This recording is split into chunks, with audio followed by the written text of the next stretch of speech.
صليت على إبراهيم وعلى آل إبراهيم في العالمين إنك حميد مجيد. قال الله تبارك وتعالى في كلامه المجيد: أعوذ بالله من الشيطان الرجيم. بسم الله الرحمن الرحيم. إن الذين يكتمون ما أنزل الله من الكتاب ويشترون به ثمنا قليلا أولئك ما يأكلون في بطونهم إلا النار ولا يكلمهم الله يوم القيامة ولا يزكيهم ولهم عذاب أليم. أولئك الذين اشتروا الضلالة بالهدى والعذاب بالمغفرة فما أصبرهم على النار ذلك بأن الله نزل الكتاب بالحق وإن الذين اختلفوا في الكتاب لفي شقاق بعید. اللہ تبارک و تعالی نے کلام مقدس کی ان آیات مبارکہ میں جو سورۃ بقرہ کی آیات ہیں بیان فرمایا ہے محرمات معنویہ کا. اس سے پہلے جو آپ نے آیات پڑھی ہیں اس میں اللہ نے بیان فرمایا محرمات حسیہ. ایک بعض اشیاء ہیں جن کو محرمات حسیہ کہا جاتا ہے. حسیہ معنی محسوس ہونے والی چیزیں. تو اللہ نے ان کا بیان فرمایا کہ میتہ حرام ہے اور بہنے والا خون حرام ہے، خنزیر حرام ہے، غیر اللہ کے نام پر جو چیز چھوڑی جائے، ذبح کی جائے، غیر کے نام لگائی جائے وہ حرام ہے. یہ تو محسوس چیزیں تھیں. اب ان آیات میں محرمات معنویہ کا بیان ہے کہ ظاہراً تو محسوس نہیں ہوتی لیکن یہ چیزیں بھی حرام ہیں جیسے وہ چیزیں حرام. تو اللہ تبارک و تعالی نے ارشاد فرمایا کہ ان الذین یکتمون ما انزل اللہ من الکتاب ویشترون به ثمنا قلیلا، کہ یہ لوگ جو چھپاتے ہیں جو اتارا ہے اللہ تبارک و تعالی نے کتاب میں، یعنی اس سے مراد ہے یہود و نصارہ. چونکہ مشرکین مکہ کے پاس تو حضور صلی اللہ علیہ وسلم کے آنے سے پہلے کوئی کتاب ہی نہیں ہے. ان کا تو عالم یہ تھا کہ ما اتاہم من نذیر من قبلک، کہ اے میرے نبی صلی اللہ علیہ وسلم آپ ان کو ڈرائیں، آپ سے پہلے ان کے پاس کوئی ڈرانے والا نہیں آیا. یعنی اہل مکہ مشرکین مکہ جتنے تھے ان کے پاس تو حضور صلی اللہ علیہ وسلم سے پہلے کوئی ڈرانے والا نہیں آیا. یعنی یوں سمجھ لیں کہ ایک زمانہ فطرت کا زمانہ ہوتا ہے انقطاع رسالہ کا، یعنی جس میں اللہ کے رسول نہیں آئے. تو اب باعتبار عرب کے اور غیر عرب کے سمجھیں دو زمانے بنیں گے فطرت کے. ایک تو عرب کے لیے خاص طور پر فترہ کا زمانہ یہ ہے کہ حضرت اسماعیل علیہ السلام کے بعد کوئی نبی نہیں آئے، کوئی رسول نہیں آئے، حتیٰ کہ حضرت محمد الرسول اللہ صلی اللہ علیہ وآلہ آلہ واصحابہ وسلم تسلیما کثیرا تشریف لے آئے. اور ایک ہے غیر عرب کے لیے، یعنی حضرت عیسیٰ علیہ السلام کے بعد بھی حضرت محمد مصطفیٰ صلی اللہ علیہ وسلم تک کوئی نبی اور کوئی رسول نہیں آیا. اسی لیے بعض علماء فرماتے ہیں کہ اس درمیان میں چونکہ یہ تقریباً 600 سال کا زمانہ ہے جب نبی اور رسول نہیں آئے، اور اللہ کا قاعدہ ہے کہ وما کنا معذبین حتی نبعث رسولا، ہم کسی قوم پر عذاب نہیں کرتے جب تک ہم نہ رسول نہ بھیجیں. تو اس لیے بعض علماء کہتے ہیں کہ اس دور میں جو لوگ مر گئے ہیں ان کے بارے میں ہم کوئی فیصلہ نہ کریں کہ وہ جنت میں جائیں گے یا جہنم میں جائیں گے، اس لیے کہ ان کے پاس تو کوئی رسول آیا نہیں، نبی آیا نہیں، پیغمبر آیا نہیں، وہ زمانہ فطرت تھا. لیکن جمہور علماء کہتے ہیں کہ یہ بات نہیں ہوتی. یہ بات کا معنی یہ ہے نبی اور رسول کا نہ آنا اور تعلیمات نبوت و رسالت کے نہ آنے میں بڑا فرق ہے. اب نبی تو ہمارے پاس بھی نہیں آئے ہند میں، لیکن اللہ کے نبی کی تعلیمات تو ہم تک پہنچ گئی علماء کے ذریعے، تو لہذا وہ یہ کہتے ہیں کہ بھی جن لوگوں پر اللہ کے پیغمبر کی کتاب کی تعلیمات پہنچ گئی، جیسے کہ یہود اور نصارہ جو حضور کے زمانے میں تھے، ان کے پاس بھی تورات و انجیل پہنچی ہوئی تھی، حالانکہ عیسیٰ علیہ السلام کو تو 600 سال گزر چکے تھے، لیکن ان کے پاس تورات بھی تھی اور انجیل بھی تھی، تو اس کا معنی ہے کہ ان کے پاس بھی تعلیمات نبوت تو پہنچ گئی تھی، تعلیمات رسالت تو پہنچ گئی۔ اچھا، اسی طرح اگر بفرض محال ہم مان لیں کہ ایک جماعت ایسی ہے کہ جن کو نہ اللہ کا نبی ملا ہے، نہ اللہ کا رسول ملا اور نہ تعلیمات پہنچی، کوئی عالم بھی نہیں پہنچا، یعنی مثال کے طور پر یوں سمجھ لیں کہ اب ایسے بعض علاقے ہیں، مثلا سائبیریا کا علاقہ ہے یا منجمد شمالی کا علاقہ ہے یا قطب شمالی کا علاقہ ہے، جہاں ایسے حالات ہیں کہ کوئی آدمی جا ہی نہیں سکتا، تو وہاں اگر کوئی لوگ پائے جائیں تو ان کے بارے میں کیا ہوگا؟ تو علماء نے فرمایا کہ ان سے صرف توحید کے مسئلے کا سوال ہوگا، اگر وہ اللہ کو مانتے ہوں گے تو وہ جنت میں چلے جائیں، باقی ان سے احکام اور شریعت کا مسئلہ نہیں پوچھا جائے گا، کیونکہ شریعت ان کے پاس پہنچی ہی نہیں، نماز روزہ احکام حلال حرام حدود یہ تو ان کو ملا نہیں، اور توحید کا مسئلہ تو فطرت انسانی سے تعلق رکھتا ہے، ہر آدمی سوچ سکتا ہے کہ بھی آسمان و زمین آخر بغیر بنانے والے کے تو نہیں بن گیا، یہ سارا نظام جو ہے اگر کوئی چلانے والا ہی چلا رہا ہے، تو اس لیے عقیدہ توحید کا تعلق جو ہے وہ فطرت انسانی کے ساتھ ہے، فطرت اللہ التی فطر الناس علیہا لا تبدیل لخلق اللہ ذالک الدین القیم۔ اور اسی طرح میرے پاک رسول عربی صلی اللہ علیہ وسلم نے فرمایا کل مولود یولد علی الفطرہ، ہر بچے کو ہم دین فطرت پہ پیدا کرتے ہیں، فابواہ یحودانہ او ینصرانہ او یمجسانہ، پھر اس کے والدین جو ہیں اس کو یہودی بنا ڈالتے ہیں یا نصرانی بنا ڈالتے ہیں یا مجوسی بنا ڈالتے ہیں، یعنی اگر وہ ہندو کے گھر میں پیدا ہوا اللہ معاف کرے تو ہندو ماحول نے ہندو بنا دیا، سکھوں کے گھر میں پیدا ہوا تو سکھوں کو سکھ بنا دیا گیا، اگر مسلمان ماحول میں پیدا ہوا تو کچھ نہ کچھ تو اسلام کی مبادی اسے سمجھ آ ہی جاتی ہے۔ تو اس لیے علماء کرام نے فرمایا کہ یاد رکھیں کہ یہ زمانہ فطرت ہے، اس میں کوئی شک نہیں، لیکن ان کو مسئلہ توحید کے بارے میں پوچھا جائے گا، کیونکہ ایسے لوگ بھی گزرے ہیں کہ جنہوں نے حضور صلی اللہ علیہ وسلم کی بعثت سے پہلے، یعنی ابھی ہمارے پاک رسول پیدا بھی نہیں ہوئے، آپ کی بعثت بھی نہیں ہوئی، لیکن وہ حضور پر ایمان لے آئے، تو اس کا مطلب ہے کہ ان کو بات سمجھ آ گئی، اگر ان کو بات سمجھ نہ آتی تو وہ ایمان کیوں لے آتے؟ اچھا، کچھ لوگ ایسے ہیں کہ ابھی حضور کو نبوت کی ابتدا ہے، جیسے ورقۃ بن نوفل ہے، جب اس نے حضور کا احوال سنا تو اس نے کہا کہ بالکل یہ تو اللہ کے نبی ہے، اور آپ پر وہی فرشتہ اترا ہے جو موسیٰ علیہ السلام پہ اترا کرتا تھا، کاش کہ میں جوان ہوتا تو میں آج حضور کی خدمت میں رہتا اور آپ کی مدد کرتا اور آپ کے لیے میں اپنی جان قربان کر دیتا، تو وہ بھی اسلام لے آیا۔ طبع الاکبر جو ہے وہ بھی حضور کی بعثت سے پہلے ایمان لے آیا۔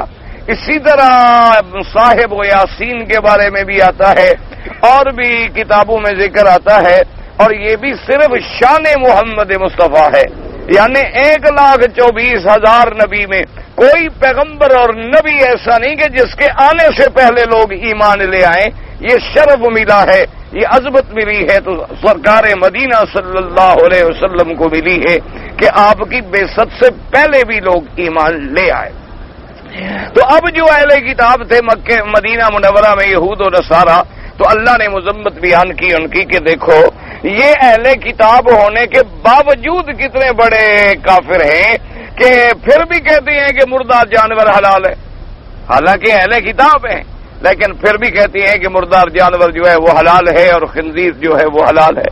تو اللہ نے فرمایا کہ جیسے اس اللہ کے حرام کو حلال کرنا کتنا بڑا جرم ہے، اس سے بھی بڑا جرم ہے کہ کتاب میں مسئلہ موجود ہو اور اس کو چھپایا جائے، یہ بھی سب سے بڑا حرام ہے، یہ بھی سب سے بڑا ارتکاب گناہ ہے کہ ایک آدمی مسئلہ بھی جانتا ہے، حق بھی جانتا ہے لیکن بتلاتا نہیں، حق بات کو چھپا لیتا ہے اور اس کے خلاف دیتا ہے یا کتابوں کو بدل دیتا ہے تعویل لفظی سے یا تحریف لفظی سے، یعنی کتابوں میں رد و بدل کر دینا، احکام کو بدل دینا، کیونکہ قاعدہ یہ ہوتا ہے نا جی، اللہ پاک رحمت فرمائے کہ بعض اوقات ایک لفظ ذرا آگے پیچھے کر دو تو پورا ترجمہ ہی بدل جاتا ہے۔ اللہ پاک رحمت فرمائے، اللہ پاک ہمیں آپ کو اور مسلمان کو حق بات کے بدلانے سے یا چھپانے سے بچائے۔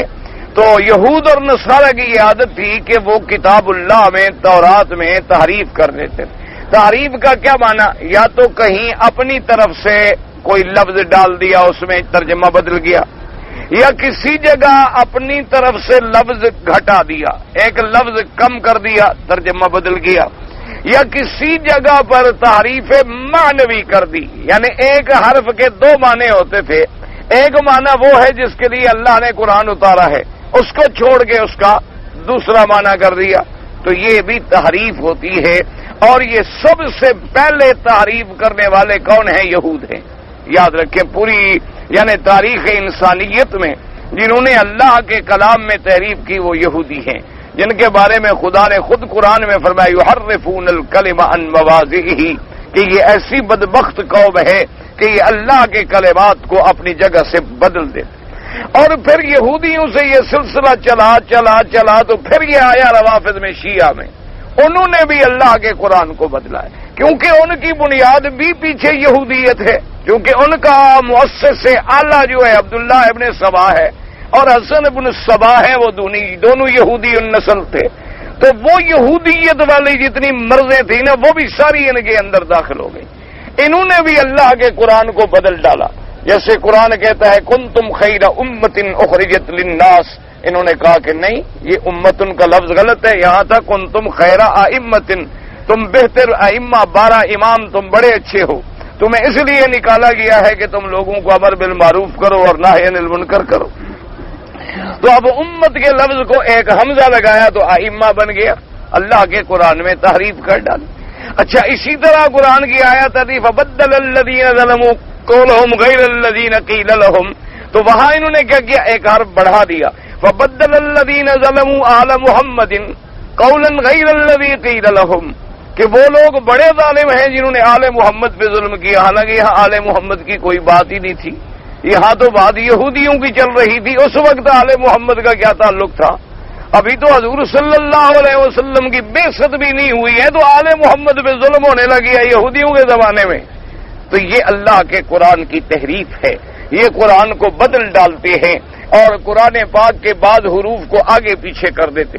اچھا، کبھی یہ کرتے ہیں کہ لفظ وہی رہنے دیتے ہیں، ترجمہ بدل دیتے ہیں، جیسے اللہ نے فرمایا وَجَعَلْنَا لَهُمْ لِسَانَ صِدْقٍ عَلِيًّا، ان کا علیہ سے مراد علی ابن ابی طالب ہے۔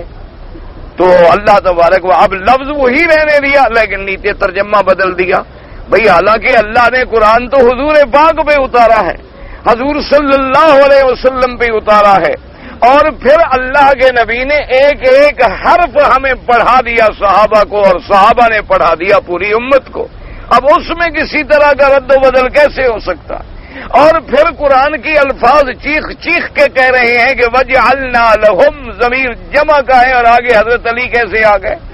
یہ تو پھر وہی عالم ہوا، اللہ معاف کرے، کہ جیسے انہوں نے کیا اسی طرح کا ایک جاہل سنی بھی کوئی تھا، وہ بھی ٹکر گیا، ان جیسے بھی لوگ ہوتے ہیں نا جیسے، تو انہوں نے کہا کہ جی ہاں حضرت علی ہے، انہوں نے کہا تو صدقن سے پہلے مراد حضرت صدیق ہے، تو صدیق تو پہلے ہے پھر بھی، وَجَعَلْنَا لَهُمْ لِسَانَ صِدْقٍ عَلِيًّا، اس نے کہا اگر علی سے مراد حضرت علی ہے تو پھر صدق سے مراد صدیق ہے، اور پھر اس نے کہا میرے پاس تو تائید بھی ہے قرآن سے کہ وَالَّذِي جَاءَ بِالصِّدْقِ وَصَدَّقَ بِهِ سے مراد ابو بکر ہے تمام امت کے نزدیک، تو یہاں بھی پھر ابو بکر تو پہلے ہے، تمہارا مسئلہ تو پھر بھی حل نہ ہوا۔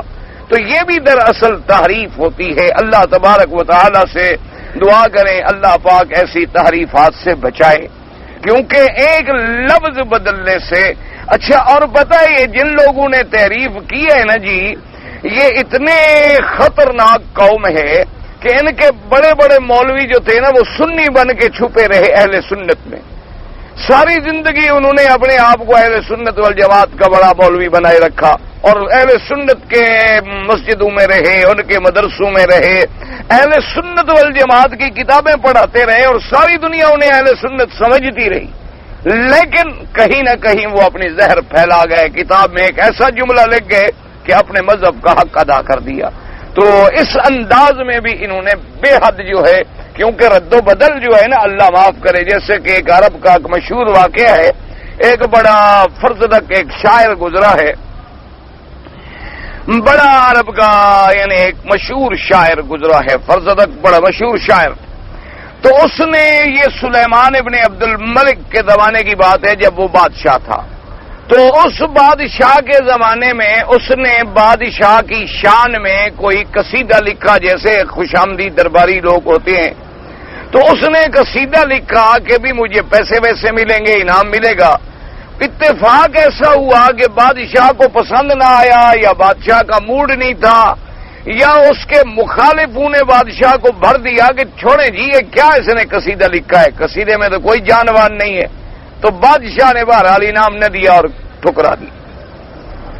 جب ٹھکرا دیا تو اب اس کو تو بڑی چوٹ لگی کہ میری بڑی بے عزتی ہوئی کہ میں نے اتنا بڑا قصیدہ لکھا، اور پھر یہ ہے کہ اس کے بعد میں نے ایک تمنا کی تھی کہ مجھے اس پہ اتنا بڑا انعام و اکرام ملے گا، اور پھر میں نے قصیدہ پیش کیا اور بجائے انعام اکرام کے میری بے عزتی کی گئی۔ تو اس نے غصے میں آ کے ایک اور نظم لکھی، جس کا ایک شعر یہ بھی تھا، ایک عورت تھی، عورت اس کا نام تھا خالصہ، تو خالصہ جو تھی وہ اس بادشاہ کی محبوبہ تھی، تو اس نے اپنا ایک شعر لکھا، تو اس نظم میں ایک شعر جڑ دیا کہ لقد ضاع شعری علی بابکم، لقد ضاع شعری علی بابکم کما ضاع در علی الخالصہ، کہنے لگا کہ میرے شعر جو ہیں تمہارے دروازے پہ ایسے ذلیل اور گندے ہو گئے جیسے موتی خالصہ پہ جا کے گندا ہو گیا نا، کہ ایسی بدصورت عورت پہ موتی، کیا موتی کی قیمت ہی ختم ہو گئی، جیسے وہ موتی اس کی بدصورتی کی وجہ سے بے قیمت ہو گیا نا، تمہاری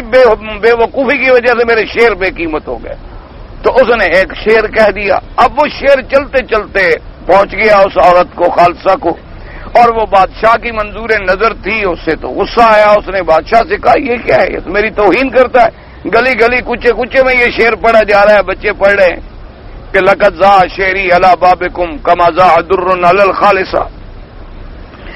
تو بادشاہ نے کہا کہ گرفتار کر کے پیش کرو۔ اب جناب اس کو زنجیروں میں جکڑا گیا اور بادشاہ کے دربار میں لایا گیا، اور وہ خالصہ بھی پیچھے پردے میں بیٹھی ہوئی تھی اس کا حشر دیکھنے کے لیے۔ تو بادشاہ نے غصے میں کہا کہ یہ شعر تم نے کہا ہے، لقد ضاع شعری علی بابکم کما ضاع در علی الخالصہ۔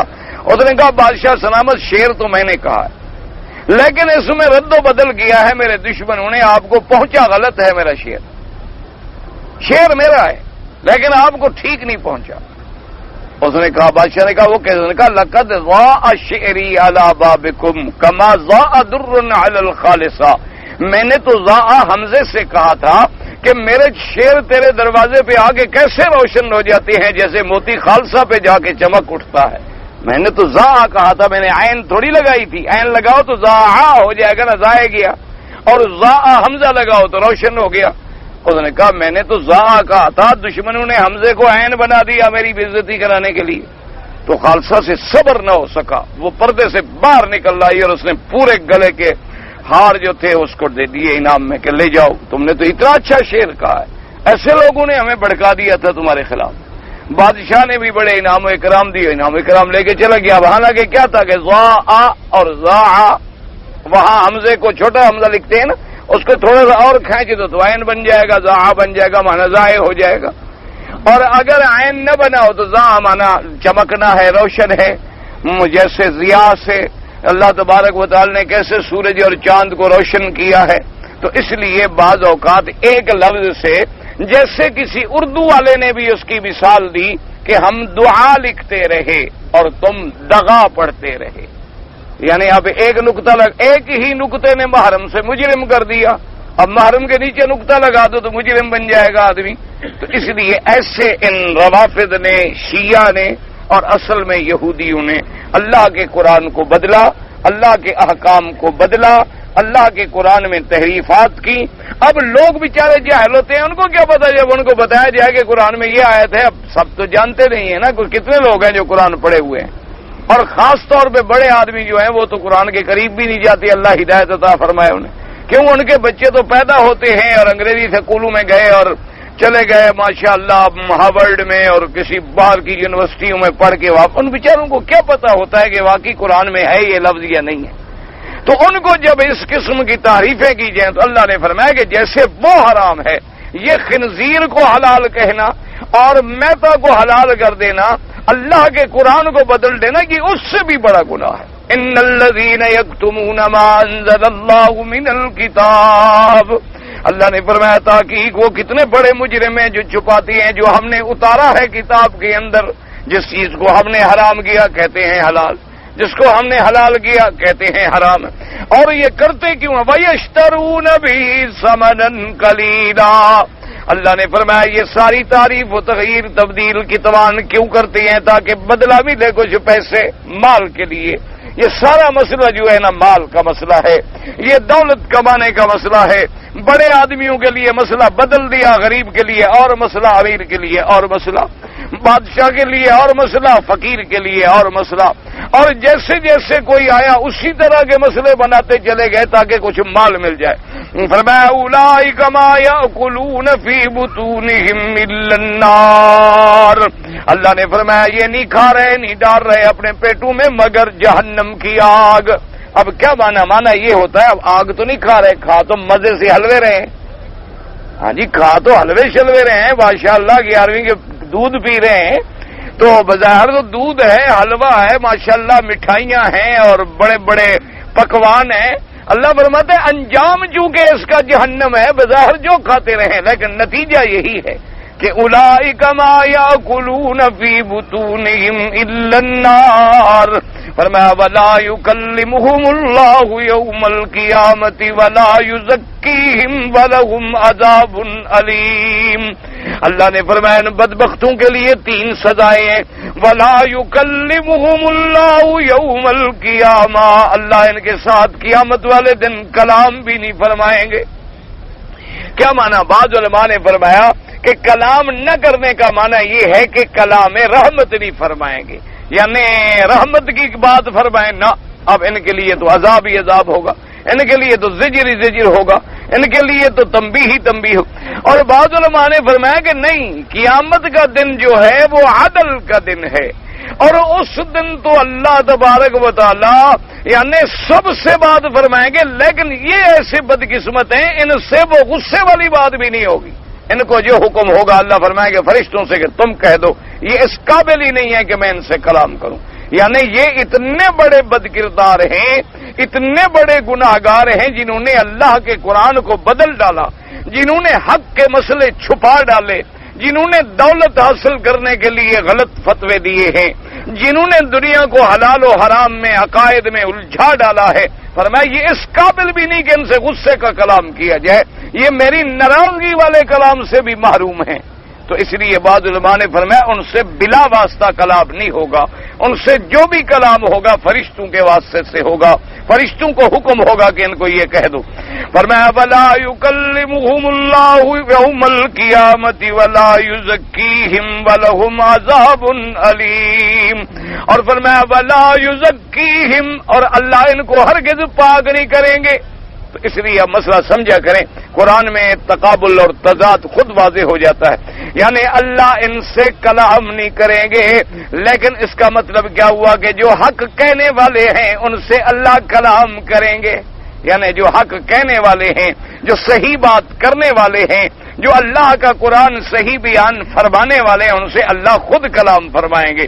جیسے کہ احادیث مبارک میں بھی آتا ہے کہ قیامت والے دن جب جنت والے جنت میں چلے جائیں گے اور جنت میں ماشاءاللہ بڑے مزے میں ہوں گے، تو حدیث پاک میں آتا ہے فَسَطَعَ لَهُمْ نُورٌ، کہ ایسے ساری جنت میں نور اور روشنی بھر جائے گی، فَرَفَعُوا رُؤُوسَهُمْ، وہ دیکھیں گے بھی یہ روشنی کیا ہو گئی ہے، اِذْ أَشْرَفَ عَلَيْهِمُ الرَّبُّ عَزَّ وَجَلَّ، اللہ تبارک و تعالیٰ اوپر سے ان پہ نظر ڈالیں گے، اللہ تبارک و تعالیٰ ان کو دیکھیں گے اور فرمائیں گے السلام علیکم، تو اللہ ان پہ خود سلام فرمائے گا۔ اسی لیے قرآن نے فرمایا سلام قولا من رب الرحیم، اللہ تبارک و تعالیٰ، اب اس سے کوئی بڑی نعمت ہے کہ خدا اپنے بندوں سے کہے السلام علیکم؟ اس سے بڑا بھی کوئی انعام ہے؟ اس سے بڑی بھی کوئی نعمت ہو سکتی ہے؟ اور حدیث میں آتے ہیں وہم ینظرون، اور وہ اپنے رب تبارک و تعالیٰ کو دیکھیں گے، اور فرماتی ہیں کہ ساری نعمتیں مومن کو بھول جائیں گی جب اس نعمت دیدار باری تبارک و تعالیٰ نصیب ہوگا کہ وہ ایک ایسی لذت ہوگی کہ ساری نعمتیں اس کے مقابلے پہ کوئی چیز ہی نہیں۔ اور اس کے بعد حتی یعتجبا، پھر اللہ تبارک و تعالیٰ پردہ فرما لیں گے، لیکن اللہ کی اس دیدار اور اللہ کے اس سلام فرمانے کا اثر اور برکت جو ہے وہ جنت والوں پہ موجود رہے گی۔ تو اس لیے اللہ تبارک و تعالیٰ تو اپنے پیاروں سے تو کلام فرمائیں گے، فرمایا یہ مستحق نہیں ہے کہ ان سے کلام کیا جائے، فرمایا ولا یزکیہم، اللہ ان کو پاک بھی نہیں کریں گے۔ کیا مانا؟ جیسے دیکھو نا جی، ایک کپڑا ہے آپ کا خراب ہو جاتا ہے، گندا ہو جاتا ہے، پلید ہو جاتا ہے تو آپ دھوتے ہیں، پاک کر لیتے ہیں، پاک ہو گیا۔ اسی طرح بندہ بھی گناہوں سے پلید ہو جاتا ہے، تو اللہ تبارک و تعالیٰ کبھی تو اپنے بندوں کو دنیا میں پاک کر دیتے ہیں، یعنی اس سے کوئی گناہ ہوا، اللہ نے دنیا میں کوئی رگڑا لگا دیا، کوئی پریشانی لگا دی، کوئی بیماری آ گئی، پیسے گر گئے، نوکری چھٹ گئی، گھروں کے اندر نچاکی ہو گئی، پریشانیاں آ گئی، غم ہم آ گئے، تاکہ میرا بندہ جو ہے گناہوں سے پاک ہو جائے، یہیں ذرا دنیا میں صفائی ہو جائے، جب مجھے ملے تو مجھے پاک صاف ہو کے ملے۔ یہ بھی اللہ تبارک و تعالیٰ کی طرف سے ہمارے گناہوں کو دھونے کا۔ اچھا، بعض بندے ایسے ہیں کہ گناہ لے کر بھی مر گئے اور چلے گئے، تو اللہ تبارک و تعالیٰ ان کو جہنم میں ڈال کے، آگ میں ڈال کے، ان کے جو گناہ ہیں نا اتنی دیر سزا دے کے ان کو پاک کر دیں۔ آپ جیسے دیکھیں نا کہ معمولی پلیدی ہو تو آپ بھی ذرا کہتے ہیں یار تھوڑا سا پانی ڈال دو، ذرا یوں کر لو، بس ٹھیک ہے، صاف ہو جائے۔ اگر زیادہ میل کچھ ایل چڑھ جائے، آپ کہتے ہیں یار ایسے نہیں ٹھیک ہوگا، صابن ذرا لگاؤ اس کو اچھی طرح۔ وہ کہتے ہیں جی یہ داغ بڑا پکا ہے، کہتے ہیں اچھا کلورکس بھی ڈالو، کہتے ہیں جی اس سے بھی نہیں جا رہا، کہتے ہیں بھٹی میں ڈال کے اس کو ٹھیک کرو۔ اس لیے پھر گناہوں کی ہماری بھی سٹیجز ہیں، بعض گناہ ایسے ہیں جو وضو کیا تو گر گئے، بعض گناہ ایسے ہیں ہم نماز پہ چلے تو گر گئے، بعض خطائیں ایسی ہیں کہ ہم بازار میں گزرے اور لا الہ الا اللہ وحدہ لا شریک لہ لہ الملک ولہ الحمد یحیی ویمیت وہو علی کل شیء قدیر پڑھا تو گر گئے۔ لیکن بعض گناہ ہمارے ایسے گندے ہو جاتے ہیں کہ پھر بٹھی میں ڈالنے کی بھی ضرورت پڑ جاتی ہے کہ اب ان کو بٹھی میں ڈالو ذرا یہ ٹھیک ہو جائیں، جب پاک ہو جائیں گے تو پھر نکال کے ان کو جنت میں بھیجا جائے۔ اس لیے یہاں نتیجہ یہ نکلا کہ اللہ مومن بندوں کو، حق کہنے والے بندوں کو، اگر وہ گناہ گار بھی ہوں گے تو یا تو اپنی رحمت سے معاف فرما کے جنت میں بھیج دیں گے یا جہنم میں بھیجیں گے، اتنی دیر کے وہ ٹھیک ہو جائیں، صاف ہو جائیں۔ جب صاف ہو جائیں گے تو پھر جہنم سے نکال کے ان کو جنت میں بھیجیں گے۔ لیکن اللہ نے فرمایا یہ جو اللہ کی کتابوں کو چھپاتے ہیں اور یہ جو اللہ کی کتابوں کو بدل ڈالتے ہیں اور یہ جو اللہ کے احکام کو ثمنن قلیلہ کے عوض میں بیچ ڈالتے ہیں، ان کے لیے ولا یزکیہم، ان کو پاک واک نہیں کیا جائے گا بل ان کو تو ہمیشہ کے لیے جہنم میں ڈالے۔ اس لیے فرما دیا تین چیزیں آگئی، لا یکلمہم اللہ یوم القیامۃ، سب سے پہلی سزا تو یہ ہے کہ مالک بات کرنا بھی نہیں چاہتا، ولا یزکیہم، اور نہ ان کو پاک کرنا چاہتی ہیں، ولہم عذاب علیم، اور ان کے لیے ہوگا عذاب، اور عذاب بھی کیسا کہ عذاب دردناک، ایسا عذاب کہ جس کا کوئی تصور بھی نہیں کر سکتا۔ اللہ تبارک و تعالی ہر مسلمان کو، ہر کلمے پڑھنے والے کو جہنم کے عذاب سے بچائے۔ اس لیے فرمایا، اور پھر یہ نہیں عذاب نے فرمایا وَلَهُمْ، ان کے لیے عذاب علیم، اور جملہ اسمیہ مبتدا خبر، وجہ کیا؟ یعنی یہ عذاب ایسا بھی نہیں کہ کٹ جائے بلکہ عذاب ہمیشہ دائم رہنے والا، ہمیشہ ان کے لیے عذاب ہوگا۔ تو اس لیے ہمیشہ یاد رکھیں، اللہ سے دعا بھی کیا کریں اور اس کے لیے کوشش بھی کیا کریں کہ موت جو ہے آدمی کو عقیدہ توحید پہ آئے۔ اگر موت شرک پہ آ گئی تو پھر بچنے کا کوئی طریقہ نہیں، یعنی اگر خدا نہ خواستہ قبروں کے سجدے کرتے ہوئے موت آ گئی، قبروں کے طواف کرتے ہوئے موت آ گئی، قبروں پہ چڑھاوے چڑھاتے موت آ گئی، غیر اللہ کی نظریں اور نیازیں کرتے موت آ گئی، یہ نظر خدا اور نیاز حسین کہتے موت آ گئی، تو سمجھو پھر شرک، کیونکہ اللہ کی ذات کے ساتھ کسی اور کو جب شریک کرو گے تو شرک آ جائے۔ خیرات کرو تو خالص اللہ کے لیے، نظر اللہ کے لیے ہوگی، یہ کیا ہے کہ وہی چیز اللہ کے لیے نظر ہے اور نیاز دوسرے کے لیے ہو گئی ہے۔ یعنی آپ عقل کریں، یہ بھی ہو سکتا ہے کہ آپ جناب یہ کہیں، یعنی کہ دنیا میں بھی آپ کہہ سکتے ہیں کہ کہ جی یہ پانی کا گلاس ہے آپ پی لیں اور بھائی کو کہہ دینا کہ میں نے پی لیا تمہیں فائدہ ہو گیا نا، پیا تو میں نے ہے. یہ تو عقل کے یعنی عقل کی بات ہے کہ نظر للہ نیاز ہے اسے، وہ اللہ کے بندے، اگر اللہ کے لیے نظر ہے تو پھر نیاز کیسے؟ اگر یہ نیاز ہے تو پھر نظر نہیں، نظر ہے تو نیاز نہیں. یہ دونوں چیزیں تو اکٹھی نہیں ہو سکتی نا کہ ایمان اور کفر اکٹھا ہو جائے. یعنی اب آپ کہیں کہ رات بھی ہے اور دن بھی ہے، کوئی عقل والا مان لے گا کہ جی ہے تو رات لیکن دن بھی ہے؟ کیوں ہوگی جی روشنی جو ہے؟ لوگ کہیں گے پاگل ہو گیا ہے، بتیاں جل رہی ہیں، دن تھوڑا ہے. وہ کہ نہیں جناب میں کہہ رہا ہوں کہ رات ہے لیکن دن بھی ہے. وہ بھائی کیسے دن ہے؟ کہتے جی لائٹ جو ہے نیاز حسین جو آ گئی ہے اس لیے دن بھی تو ہے.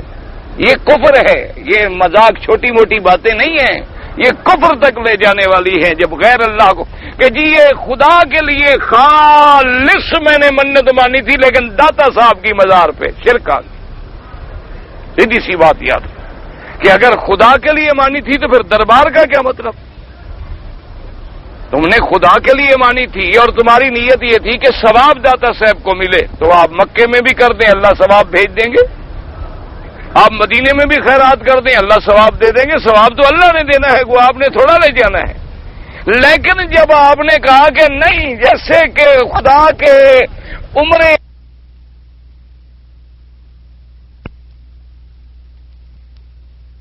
سمجھ آ گئی بات کہ بھی جیسے مینا کے بغیر حج کی قربانی کہیں ہو سکتی ہے؟ ساری دنیا میں 1000 بکری دے دو ادا ہو جائے گی. اگر تم پر کوئی جرمانہ لگ جائے، عمرے میں غلطی کرو، حج میں غلطی کرو، دم پڑ جائے تو کہاں ادا ہوگی؟ مکے میں.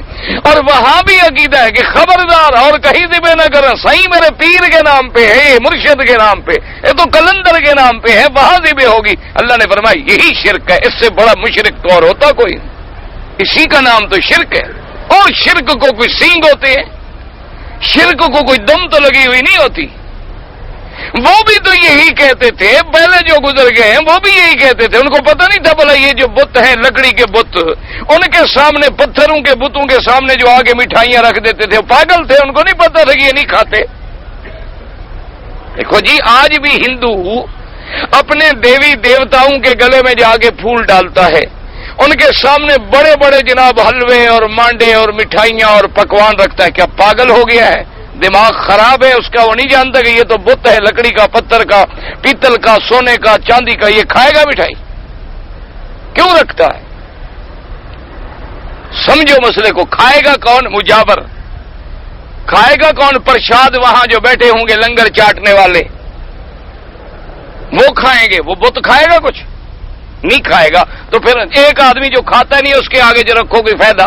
وہ کہتے ہیں یہ جو دیوتی ہے، دیوا ہے، دیوی ہے، یہ تو شکل ہے ہمارے خدا کی، یہ شکل ہے، اصل نہیں. اصل تو اور ہے. اس کے سامنے ہم جب رکھ رہے ہیں تو اصل راضی ہو رہا ہے. جب اصل راضی ہو گیا ہمارا کام بن گیا. جیسے ہم کہتے ہیں کہ جناب قبر پہ رکھ رہے ہیں، ٹھیک ہے حضرت تو نہیں کھائیں گے، کھائیں گے تو یہ مجھ ڈنڈے جو مجاور بیٹھے ہوئے ہیں. لیکن حضرت کو پتہ لگ جائے گا، حضرت راضی ہو جائیں گے. حضرت راضی ہوں گے تو خدا راضی ہو جائے. تو اب علم غیب آ گیا کہ علم غیب بھی ہے حضرت کو، کہ باہر جو ہم خیرات کر رہے ہیں قبر میں بھی ان کو پتہ چل جاتا ہے کہ میرے مرید نے آج 10 دمبے ذبح کیے. اور علم غیب خاصہ ہے خدا ہے. اور شرک کیا ہوتا ہے؟ شرک کو کوئی سینگ لگے ہوئے نہیں ہوتا.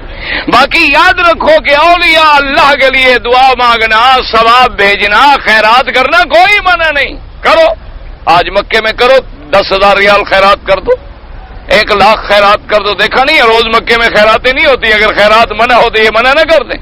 روزانہ نہیں دیکھا کوئی روٹیاں تقسیم کر رہا ہے، کوئی کھجوریں تقسیم کر رہا ہے، کوئی گوشت تقسیم کر رہا ہے.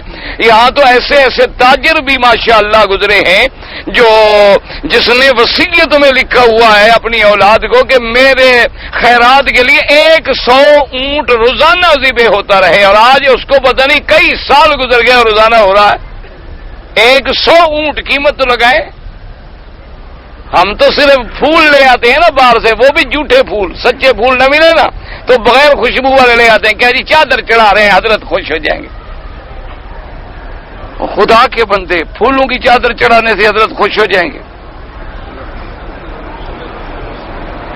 ان کو پتہ چل جائے گا کہ یہ چادر کس نے چڑھائی ہے کہ نہیں چلے گا. نہیں، اللہ کے کعبے میں بیٹھے ہو، دماغ کو کھول کے بات کرو کہ ہم نے جا کے پھولوں کی چادر چڑھائی، تو اب جس کی قبر مزار مبارک پہ ہم نے چادر چڑھائی ہے اس کو پتہ چل جاتا ہے کہ یہ چادر کس نے چڑھائی ہے؟ نہیں پتہ چلتا، چڑھانے کا فائدہ؟ بھائی سوئے ہوئے بیٹے کو بھی کوئی بوسہ نہیں دیتا، وہ کہتے ہیں جی اس کو پتہ ہی نہیں۔ تو جب ان کو پتہ ہی نہیں تو پھر چڑھانے کا فائدہ کیا ہوا؟ اگر ان کو پتہ نہیں تو پھر ہماری بے وقوفی ہے کہ ایک ایسا کام کر رہے ہیں کہ جن کا ان کو پتہ بھی نہیں، اور اگر ان کو پتہ ہے تو پھر یہی علم غیب ہے، اور علم غیب خاص ہے خدا ہے، اللہ کے سوا کسی کو غیب کا علم نہیں ہوتا ہے۔ اچھا آپ کہیں کہ جی پھول ہم اس لیے چڑھا رہے ہیں کہ بزرگوں کی تکریم ہے، بس پتہ تو خیر نہیں ہے ان کو، پتہ شتہ تو نہیں ہے، لیکن جناب اچھا یہ کریں، ابھی کبھی آپ نے یہ بھی سوچا ہے کہ بڑے بڑے ڈاکو جو ڈاکے مارتے ہیں نا، وہ بھی پیروں کی منت مان کے ڈاکے میں کامیاب ہو جائیں تو واپسی پہ آگے حضرت کی مزار پہ مٹھائیاں چڑھاتی ہیں، اس کا بھی حضرت کو پتہ ہوتا ہے، خوش ہوتے ہیں حضرت کہ خوش نہیں ہوتے؟ اگر نہیں ہوتے تو پھر تو ڈاکو مر جائیں اسی وقت، اور خوش ہوتے ہیں تو پھر بزرگ کیسے ہوئے جو ڈاکو کے عمل پہ خوش ہوں؟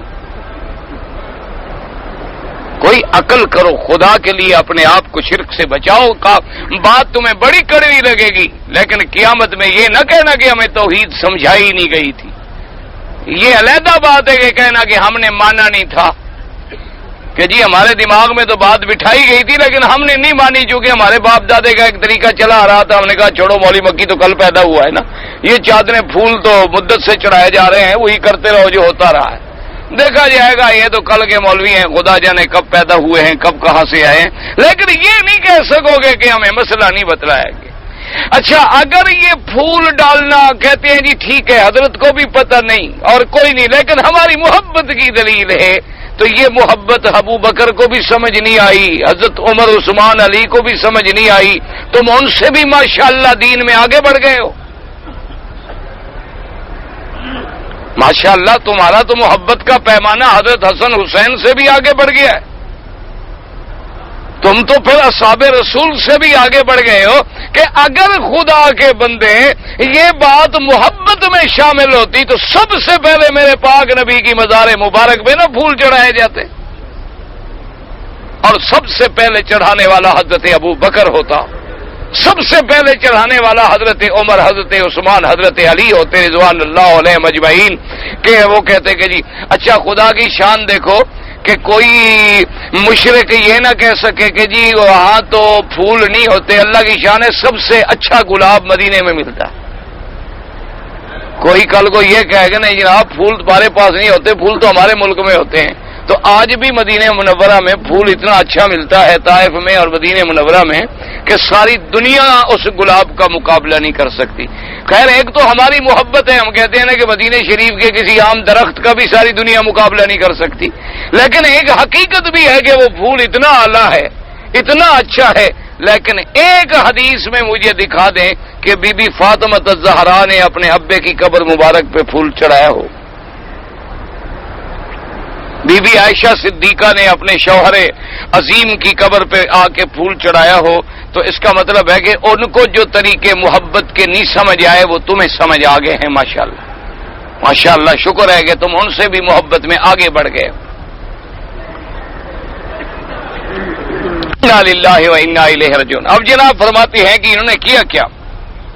اللہ فرماتے ہیں جو ایسے لوگ ہیں نا حق بیچتے ہیں، قرآن بدلتے ہیں، مسئلے بدلتے ہیں، کیا یہ تو ایسے ہیں، اولئک الذین اشتروا الضلالۃ بالہدی والعذاب بالمغفرہ، فرمایا یہ تو ایسے تاجر ہیں کہ جنہوں نے ہدایت کے بدلے گمراہی خرید لی، یہ تو ایسے بدبخت ہیں کہ جنہوں نے مغفرت کے بدلے عذاب خرید لیا، یہ بظاہر خوش ہو رہے ہیں کہ ہم اللہ کے ولیوں کے اٹے گٹے دے رہے ہیں، لیکن یہ نہیں سمجھتے کہ ہم عذاب خرید رہے ہیں، ہم شرک کر رہے ہیں، ہم بدعت کر رہے ہیں، ہم کفر کر رہے ہیں، ہم اللہ کے احکام کا انکار کر رہے ہیں۔ فرمایا اولئک الذین اشتروا الضلالۃ بالہدی، یعنی یہ ایسا تاجر ہے جس نے گمراہی خریدی ہدایت کے بدلے، عذاب خریدا مغفرت کے بدلے۔ اور فرمایا اس کے بعد فما اصبرهم علی النار، اللہ فرماتے ہیں ان بدبختوں کا دیکھو کتنا حال ہے، کتنی بہادری ہے، جہنم کی آگ پہ جلنے کے لیے بھی تیار کھڑے ہیں۔ فرماتی ہیں ذالک بان اللہ نزل الکتاب بالحق، فرمایا خبردار سن لو کہ اللہ نے جو اتارا ہے وہ تو حق ہے۔ وَإِنَّ الَّذِينَ اخْتَلَفُوا فِي الْكِتَابِ لَفِي شِقَاقٍ بَعِيدٍ، اور جن لوگوں نے اختلاف کیا اللہ کے قرآن میں، حلال کو حرام کر دیا، حرام کو حلال کر دیا، حق کو نہ حق کر دیا، نہ حق کو حق کر دیا، جھوٹ کو سچ کر دیا، سچ کو جھوٹ کر دیا، فرمایا یہی لوگ ہیں جو بہت بڑے شقاق بعید ہے، ایک دور گھاٹی میں جا پڑے۔ شک دو تین ہے، ایک اس شک میں ایک اس، اور یہ سب سے بعید شک میں جا پڑے ہیں، وادی گمراہیوں میں جا پڑے ہیں، گمراہیوں کے غار میں جا پڑے ہیں۔ اللہ آپ کو بھی مجھے بھی ہر مسلمان کو گمراہی کے بجائے اور ہدایت نصیب فرمائے۔ جی ہمارے ہاں بعض لوگوں میں یہ رواج ہے کہ لڑکی تو بالغ ہوتی ہے اور لڑکا چھوٹا ہوتا ہے، یعنی ابھی بالغ بھی نہیں ہوا، اور ان کے والدین شادی کر دیتے ہیں۔ بھئی دیکھو، اگر لڑکے کا والد اور لڑکی کا والد دونوں راضی تھے اور شادی کر دی تو شادی تو ہو جائے گی، لیکن وہ گناہگار ہیں، ان کو ایسا نہیں کرنا چاہیے تھا، کیونکہ لڑکی بالغ ہے، لڑکا نابالغ ہے، اس کے حقوق بھی ادا نہیں کر سکتا، اس کی جو شرعی حق ہے وہ بھی پورا نہیں کر سکتا، تو والدین پہ اس بات کا گناہ ہوگا کہ انہوں نے ایسی زیادتی کیوں کی، ورنہ نکاح تو ہو جائے گا، چونکہ اولیاء ہیں، ولی الامر ہیں، اللہ پاک نے ان کو اختیار دیا ہے، لیکن ولی الامر کے لیے بھی ہدایت ہوتی ہے کہ وہ لڑکی لڑکے کی شادی کریں، ان کے عمر کو دیکھیں کہ عمر برابر ہے، ان کے حالات کو دیکھیں تقریباً کہ بھئی حالات کھانے پینے میں بھی برابر ہیں، ان کا کاروباری نقطہ نظر سے بھی کچھ برابری ہے، پھر اپنی بیٹی سے بھی اپنی بیوی کے ذریعے، اس کی بہنوں کے ذریعے، سہیلی کے ذریعے معلومات کریں کہ بھی میں آپ کا رشتہ فلاں جگہ کرنا چاہتا ہوں، میری بیٹی سے پتہ کرو وہ راضی بھی ہے یا صرف میرے شرم کی وجہ سے چپ ہے کہ بھی باپ کے سامنے کیسے بولوں، باپ کے سامنے بیچاری باحیا لڑکی تو خیر انکار کر ہی نہیں سکتی نا، وہ تو بیچاری جو بھی باپ نے کہہ دیا بہرحال وہ جہنم بھی سمجھے قبول کر لیتی ہے کہ جی اب ماں باپ کا ہے، اور ماں باپ نے بھی آگے پٹی پڑھائی ہوتی ہے کہ تمہارا دودھ نہیں بخشیں گے، تم دودھ نہیں بخشو گے، اس سے جو جہنم میں ڈال رہے ہو تو اللہ تجھے بخشے گا، تم دودھ تو نہیں بخشو گے لیکن اس پر جو قیامت تک ظلم ہوگا تو خدا تمہیں معاف کر دے گا، وہ بھی تو اٹھتے بیٹھتے تمہیں بددعائیں دے گی۔ اس لیے ہمیشہ یاد رکھیں کہ جب بھی رشتہ کریں کفو دیکھنا چاہیے، کیا مانا دونوں مسلمان ہوں، دوسرا کفو کیا ہے کہ یہ بھی دیکھیں کہ دونوں خاندانی اعتبار سے بھی برابر ہوں، اور تیسری بات یہ دیکھیں کہ دونوں پیشے کے اعتبار سے بھی برابر ہوں، کیونکہ پیشہ کوئی عیب نہیں ہے، مزدوری کرنا سب سے بڑا فخر ہے، لیکن بعض پیشے ایسے ہیں خدا کی قدرت ہے عام لوگوں کی نظروں میں وہ اچھے نہیں سمجھے جاتے، ایک حالات ہیں، بعض پیشے اب دیکھیں نا ڈاکٹر ہے، انجینئر، ہر کہتی میرا بیٹا جناب ڈاکٹر ہے، اور اگر کوئی کہے گا جی میرا بیٹا جی جوتی پالش کرتا ہے تو کہ اچھا بڑا نالائق ہے، حالانکہ وہ بھی مزدوری کرتا ہے، وہ بھی مزدوری کرتا ہے، مزدوری کر رہا ہے، وہ بھی پیسے کماتا ہے، وہ بھی پیسے کماتا ہے، لیکن بعض پیشے حقیر ہوتے ہیں، تو اس لیے علماء نے لکھا کہ دیکھو لڑکی اور لڑکے میں پیشہ بھی برابر ہو، نسب بھی برابر ہو، حسب بھی برابر ہو، حیثیت بھی برابر ہو۔ اب ایک لڑکا ماشاءاللہ کروڑ پتی ہے، لڑکی غریب گھر کی ہے، اس کے گھر میں جائے گی نہ اس کو اٹھنے کا پتہ، نہ بیٹھنے کا پتہ، نہ گھر کا پتہ، نہ ان کی تہذیب کا پتہ، نہ وہ ہر وقت کہتے ہیں دیکھو جی پھوڑ بیوی ہمارے گلے میں پڑ گئی، میں تو کہتا تھا نا کہ گوار میرے گلے میں مت ڈالو، یہ عذاب میرے ماں باپ نے ڈال دیا ہے میرے گلے، تو نتیجہ کیا نکلے گا؟ ناچاکی ہو جائے۔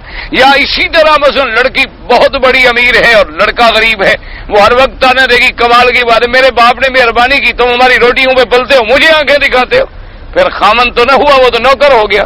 ویسے خیر آج کل تو ایسے ہوتے ہی نوکر ہیں، خامن تو ہے ہی نہیں، ہے میرے خیال میں تو نہیں ہے، اگر خامن ہوتے تو جوتیاں اٹھاتے بلا بیویوں کی۔ آپ حرم شریف کے باہر کھڑے ہو جائیں ذرا نظارہ کریں نا ماشاءاللہ، باہر کھڑے ہو جائے آرام سے، بیگم صاحب آئے گی نا تو جوتی ایسے پھینک دے گی، اتار کے بھی نہیں پکڑائے گی شوہر کو کہ کم از کم ہاتھ میں تو پکڑا دوں، وہ پھینک دے گی، وہ بیچارہ نیچے یتیم بچے کی طرح اٹھاتا تھا۔ چلو اچھا کہیں جانا ہوگا تو پہلے بیگم سے لیڈیز از فرسٹ، جہنم میں بھی یہ سب سے آگے جائیں گی۔ میں نہیں کہہ رہا، حضور نے کہا یا معاشر النساء تصدقنا، آپ نے فرمایا عورتیں زیادہ خیرات کیا کرو، میں نے دیکھا ہے سب سے زیادہ جہنم میں تم ہو۔ اللہ کے نبی نے دیکھا اپنی آنکھوں سے۔ اچھا جی کہتے ہیں ہمارے ملک میں بریلوی ہیں، بریلوی تو بہت ہیں بابا، ہر جگہ ہوتے ہیں، کیا ہو گیا بریلوی کے پیچھے نماز ہو جائے؟ تو بات سنو، بریلوی یا دیوبندی کسی مذہب کا نام نہیں ہے، یہ ایک جگہ کا نام ہے۔ دیوبند ایک جگہ کا نام ہے، بریلی ایک جگہ کا نام، سمجھ آ گئی بات؟ دیکھنا یہ ہے کہ اگر تمہارا امام مشرک ہے تو پکا کافر ہے، اگر مشرک نہیں بدعتی ہے پھر بھی بدعتی کے پیچھے نماز نہیں ہوتی۔ حضور صلی اللہ علیہ وسلم کی حدیث مبارک ہے، فرمایا من وقر صاحب بدعت فقد اعان علی ہدم الدین، جو بدعتی کی عزت کرے فرمایا اس نے محمد مدنی کے دین کو گرا دیا۔ تو جب اس کے پیچھے نماز پڑھو گے اس سے بڑی عزت ہے کوئی کہ اس کو امام بناؤ اپنا؟ یہ تو سب سے بڑی عزت ہے نا کہ کسی کو اپنا امام بنایا جائے۔ تو لہذا بدعتی کے پیچھے بھی نماز نہیں ہوتی، رافضی کے پیچھے، بدعتی کے پیچھے بالکل نمازیں نہ پڑھا کریں۔ اچھا جی کسی نے حرام نہ کھانے کی وجہ سے مر جائے تو عذاب ہوگا؟ بالکل عذاب ہوگا، کل نہیں سنا وہ تو خودکشی کا عذاب ہوگا، اللہ نے جب اجازت دی ہے کہ جان بچاؤ۔ پل صراط پار ہونا حساب کے بعد ہوگا، حساب سے پہلے ہوگا، قرآن مجید میں لکھا ہوا ہے، سب کچھ بعد میں ہوگا۔ قرآن پاک پڑھ کے ثواب جس کو بھی دیں انشاءاللہ اللہ ثواب دیں گے۔ شوہر کے بعد جو عورتیں اپنی چوڑیاں توڑ دیتی ہیں اس لیے کہ نیا شوہر نئی خرید کر کے دے یہ ٹوٹ جائیں، سمجھ آ گئی؟ وہ توڑ دیتی ہے نا کہ یہ تو پرانی ہے، جب شوہر مر گیا تو اس کی چوڑیاں کیوں رہیں؟ غم شم نہیں ہوتا، غم چوڑیاں توڑنے سے نہیں ہوتا، یہ وابیلا کرنا یاد رکھو۔ حضور پاک کا فرمان ہے کہ من لبس السود وضرب اللخدود وشق الجیوب، فرمایا جو غم میں کپڑے پھاڑ ڈالے یا سیاہ کپڑے پہنے یا تھپڑ مارے فرمایا اس کا امت محمد سے کوئی تعلق نہیں۔ یہ کیا چوڑیاں توڑ، یہ سب بہانے ڈرامے ہوتے ہیں، یہ چوڑیاں توڑنے والی عدت بھی نہیں گزرتی اور شادی کر لیتی ہیں۔ دریا سے ایک عورت کی لاش ملتی ہے، اس کی پہچان کیسے ہوگی؟ تو آپ کو ملی کب ہے لاش؟ وہ اس نے پرچی لکھی ہے، مجھے آ کے بتائے کہ اس کو لاش کب ملی۔ اگر لاش نہیں ملی تو فرضی مسئلہ ہو گیا، تو وہی مسئلہ ہو گیا جیسے ایک مولوی نے لکھا تھا کہ ایک کشتی جا رہی ہو اور کشتی ڈوب جائے، ٹوٹ جائے، ایک پھٹے پہ ایک مرد اور عورت بیٹھ جائیں اور وہ جنگل کے کنارے جا لگے تو اب متا جائز ہے؟ یعنی کشتی بھی خود بنا لی، سمندر بھی خود بنا لیا۔ اللہ کے بندے، عورتیں آ کے مسلمان عورتیں جو ہیں عورت کو دیکھ کے پہچان کریں گی۔ اسلام کی علامات تو خود بخود چہرے سے نظر آ جاتی ہیں۔ آپ ویسے دیکھیں آپ کو کافر کا چہرہ اور مسلمان کے چہرے میں فرق آئے گا۔ آپ ہندو دیکھیں روزانہ صبح اشنان کرتے ہیں لیکن بدبو اتنی ہوتی ہے کہ ایک میل قریب بھی آدمی نہیں بیٹھ سکتا۔ اللہ تبارک و تعالیٰ نے ہر کسی میں علامات رکھی ہیں، اس کے چہرے سے، اس کے سیما سے، اس کے وجود سے، جو ظاہری ہمیں علامات۔ پھر یہ ہم دیکھیں گے کہ یہ دریا ندی کہاں سے آ رہی ہے، اس کے اوپر بستی مسلمانوں کی ہے یا کافروں کی ہے، جو اندازہ ہمارا ہوگا ظن غالب سے فیصلہ کر لیا جائے گا۔ میرا ایک رشتہ دار ہے، 11ویں شریف، قوالی شریف، مزار شریف، چادر شریف سب چڑھاتے، بس بدعتی ہے، دعا کرو اللہ اس کو توبہ کی توفیق دے۔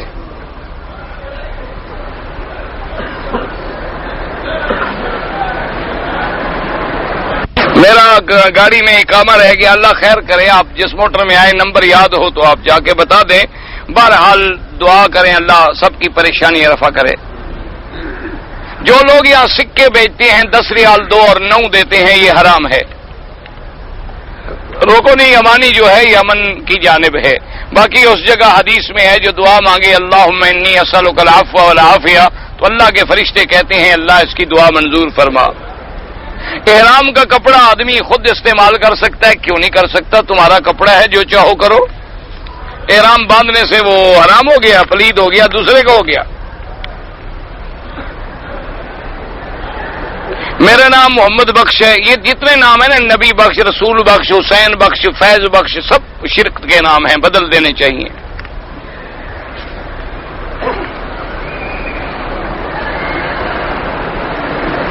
اور میں نے سنا ہے کہ قرآن سورت یاسین قرآن پاک کا دل ہے۔ ہاں بالکل، حدیث میں ہے کہ جیسے ہر چیز کا دل جو ہے اس کے بغیر گویا کہ انسان کی حیثیت نہیں، گویا قرآن کا یہ دل ہے، یعنی اتنی شان والی صورت ہے۔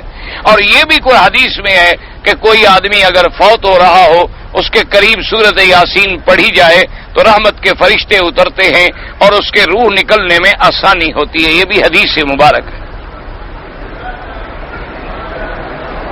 کہتا ہے ایک مولوی نے کہا کہ قرآن 40 سپارے نازل ہوگی تھی، شیعہ نے کہا ہوگا، ورنہ تو قرآن تو 1400 سال ہو گیا موجود ہے، گن لو۔ اگر ناف کے نیچے بال جو ہیں 40 دن نہ کٹا جائے تو گناہ ہے، یہ سنت انبیاء ہے کہ بدن صاف کیا جائے، یعنی زیادہ سے زیادہ مدت 40 دن ہے، ورنہ تو آدمی ہر ہفتے کرے۔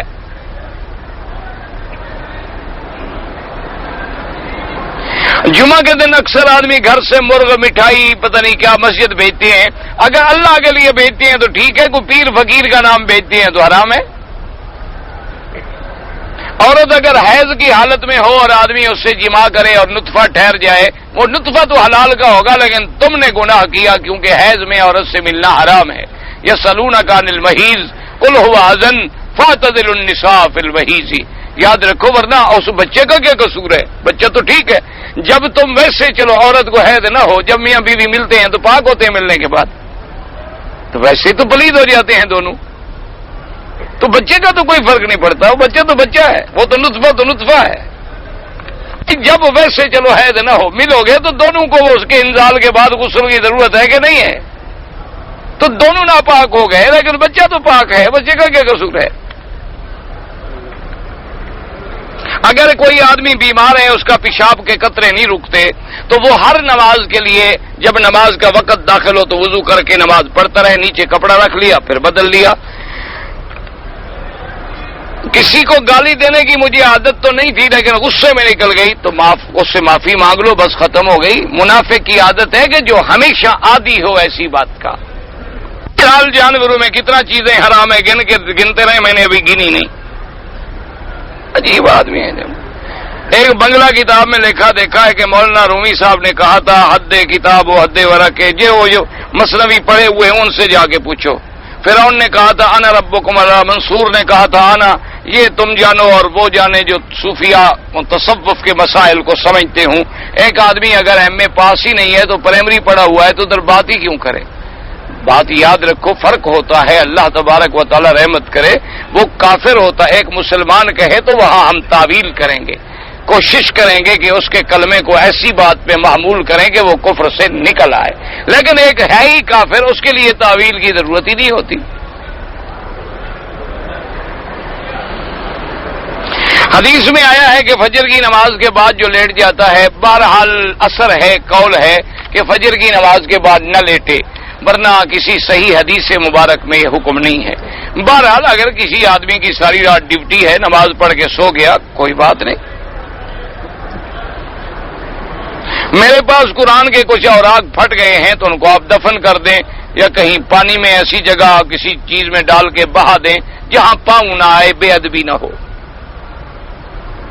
مدینہ منورہ، مکہ میں رہتا ہوں، مدینہ منورہ زیارت کے لیے جا رہا ہوں تو واپسی پہ عمرہ، بالکل آپ تو جا ہی زیارت کے لیے رہے، آپ کو تو عمرہ سب کے نزدیک کرنا ہے، وہ تو گنجائش ان لوگوں کے لیے ہے جو کام کے لیے جائیں۔ جو آدمی مقصد ہی زیارت کے لیے جا رہا ہے تو صاف بات ہے کہ اس کا مقصد زیارت ہے اور واپسی پہ عمرہ کرے، کیونکہ اس کا کوئی اور کام تو ہے ہی نہیں۔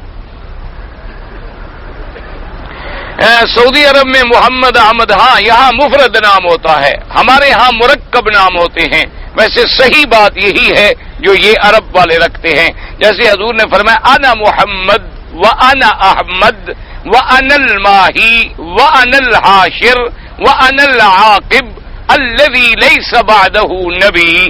آپ نے فرمایا محمد بھی میرا نام ہے، احمد بھی میرا نام ہے، حاشر بھی میرا نام ہے، عاقب بھی میرا نام ہے. اسی طرح موسیٰ، عیسیٰ، نوح، لوط، صالح، یوسف، یعقوب، جتنی قرآن میں دیکھیں گے ہمیشہ مفرد. یہ تو ہمارے پاس ماشاءاللہ نام ہوتے ہیں 150 70 کے. او ماشاءاللہ فلان اور پتہ نہیں، اور پھر اس کے بعد القاب ہوتے ہیں کہ جناب یہ سنی اور حنفی اور طیبی اور پتہ نہیں طیوری اور ماء اللحم اور پتہ نہیں کیا کیا ہوتا ہے. یہ تو ہمارے ہاں بس القاب ہی القاب ہیں، اندر کچھ نہیں. ماشاءاللہ قبریں بڑی روشن ہیں لیکن اندر کا کوئی پتہ نہیں. صحابہ کہف تو 3 صحابی ان کے ساتھ کوئی نہیں تھا. اصحاب کہف کا معنی صحابی نہیں تھا. تکبیر جن جانوروں پر نہ پڑی جائے، اگر مسلمان ہے تو اس کے بغیر بھی حلال ہے. مسلمان کے دل میں تو ایمان ہے نا الحمدللہ. بٹے سٹے کی شادی جو ہے برابر دینا کہ لڑکی لڑکی کے عوض میں ناجائز. اگر سب کی کل مہر علیحدہ ہے، اس کا علیحدہ ہے، اس کا علیحدہ ہے تو احناف کے نزدیک جائز ہے، باقی ائمہ کے نزدیک وہ بھی جائز نہیں. حضرت علی اور حضرت امیر معاویہ کے درمیان میں جھگڑا، بالکل جھگڑا ہوا، منافقوں نے ڈلوایا، دشمنوں نے ڈلوایا، لیکن دونوں صحابی رسول ہیں. ایک داماد نبی ہے اور ایک حضرت معاویہ جو ہیں حضور کے سالہ ہیں. وہ بھی کاتب الوحی ہے، وہ بھی کاتب الوحی ہے. رضی اللہ عنہم ورضوا عنہ. اللہ تبارک و تعالی نے ان کے جھگڑوں کو معاف کر دیا. 1400 سال کے بعد تم نے معاف نہیں کیا. عجیب بات. اس سے بڑا بے وقوف بھی دنیا میں کوئی ہوتا ہے؟ ابھی خدا معاف کر دے، یہ ابھی تک رپورٹ لے کے پھر رہا ہے. یہ ابھی تک ایف آئی آر کے چکر میں ہے کہ ایف آئی آر پرانی ہو گئی ہے، کیا کروں. اچھا، جن کی آپس میں لڑائی ہوئی انہوں نے بھی بخش دیا. اگر بخش نہ دیتے، یاد رکھو ساری زندگی حضرت حسین جب تک زندہ رہے حضرت معاویہ سے ہدیہ لیتے رہے. حضرت معاویہ رضی اللہ تعالیٰ عنہ سے حضرت حسن ہدیہ لیتے رہے. اور حضرت معاویہ بھی وہ آدمی ہیں جن کے لیے حضور نے دعا کی اللہم اہدہ اللہم اجعلہ ہادیا مہدیا، جو کاتب الوحی ہے، ام حبیبہ کا بھائی ہے، ابو سفیان کا بیٹا. اور پھر یاد رکھو کہ حضرت علی کون ہے؟ حضرت علی ابی طالب کے بیٹے. اور حضرت معاویہ کون ہے؟ سفیان کے بیٹے. تو رضوان اللہ علیہم اجمعین وہ تو سب آپس میں بھائی تھے. وہ لڑانے والے کون تھے؟ یہی منافق جو آج کل اعتراض کرتے ہیں صحابہ پر. اس زمانے میں بھی یہی تھے جنگیں کرانے والے، یہی تھے لڑانے والے. لڑائی لڑا دی، باپ بیٹے میں لڑائیاں نہیں ہو جاتی. آج دنیا کے اندر بھائیوں میں لڑائیاں نہیں ہو جاتی، گھر میں میاں بیوی میں لڑائیاں نہیں ہو جاتی. اسی طرح وہ بھی بھائی تھے رحماء بینہم، لیکن دشمنوں نے اسلام کو نقصان پہنچانے کے لیے کہ یہ آپس میں لڑیں اور ہمیں موقع مل جائے، انہوں نے لڑا دیا. لیکن اللہ جانتے تھے کہ دونوں کی نیت کھری ہے، اس لیے فرمایا رضی اللہ عنہم ورضوا عنہ، میں نے ان دونوں کو معاف کر دیا، میں ان سے راضی ہوں، یہ مجھ سے راضی ہے.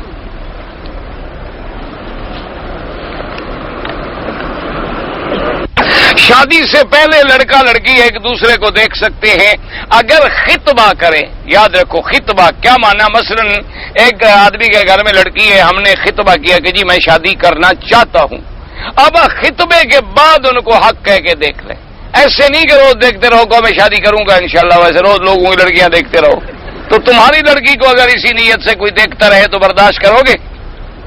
تو جب دوسرے کی لڑکی پہ نظر ڈالو تو یہ بھی دیکھا کرو کہ میری بھی لڑکی ہے، بہن ہے، وہ بھی کوئی لوہے کی چادروں میں نہیں رہتی، اس پر بھی لوگ نظر ڈال سکتے ہیں.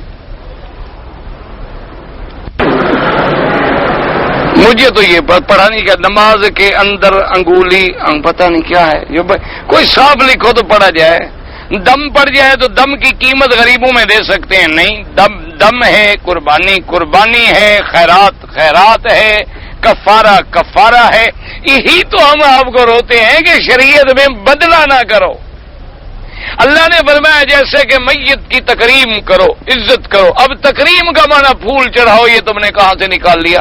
یہی تو ہے شریعت کی خلاف ورزی کہ اسلام کہتا ہے قربانی لاکھ روپے بھی دے دو اور بکری سی بے نہ کرو، قربانی نہیں ہوگی.